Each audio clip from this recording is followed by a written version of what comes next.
વોટ્સએપની 3 નવી અપડેટ કહેવા જઈ રહી છું. આ વિડીયો જોયા પછી છેલ્લે મને ચોક્કસથી એ કહેજો કે તમને આ 3માંથી કઈ અપડેટ વધારે યુઝફુલ લાગે છે.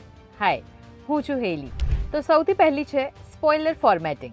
એટલે કે તમે કોઈને મેસેજ મોકલો છો તો એમાં પર્ટિક્યુલર પાર્ટ જો તમારે હાઇડ કરવો હોય તો એ તમે હાઇડ કરી શકશો.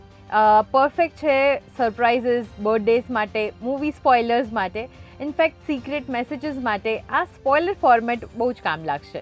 તો બીજી અપડેટ છે શેડ્યુલ મેસેજીસની.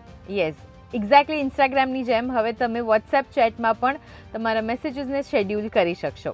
એટલે કોઈ બર્થડે વિશ હોય કે કોઈ રિમાઇન્ડર હોય અથવા કોઈ ઇમ્પોર્ટન્ટ મેસેજ હોય જે તમારે પર્ટિક્યુલર ટાઈમ પર કહેવો હોય, બસ એ ટાઈમ તમારે સેટ કરી દેવાનો છે અને પછી વોટ્સએપ ઓટોમેટિક એ પર્ટિક્યુલર ટાઈમ ઉપર મેસેજ સેન્ડ કરી દેશે. ત્રીજી અપડેટ છે શેર ગ્રુપ ચેટ હિસ્ટ્રી. એટલે હવે જ્યારે પણ તમે ગ્રુપમાં કોઈ નવા મેમ્બરને એડ કરો છો તો તમારે અગાઉથી આખી વાત ફરીથી નહીં કરવી પડે. તમે સિમ્પલી અહીંયાથી અલાઉ કરી શકો છો કે તમારે છેલ્લા કેટલા મેસેજીસ એમના સુધી પહોંચાડવા છે. અપ ટુ 100 મેસેજીસ તમે સામેવાળી વ્યક્તિને બતાવી શકો છો કે ભાઈ છેલ્લી આટલી ચેટ થયેલી છે, તો તમે જાતે જ એમાં પછી કન્ટિન્યુ થઈ જાઓ. તો આ જે વોટ્સએપની 3 નવી અપડેટ છે એ જલ્દી જ આપણે બધાના ફોનમાં આવી જશે.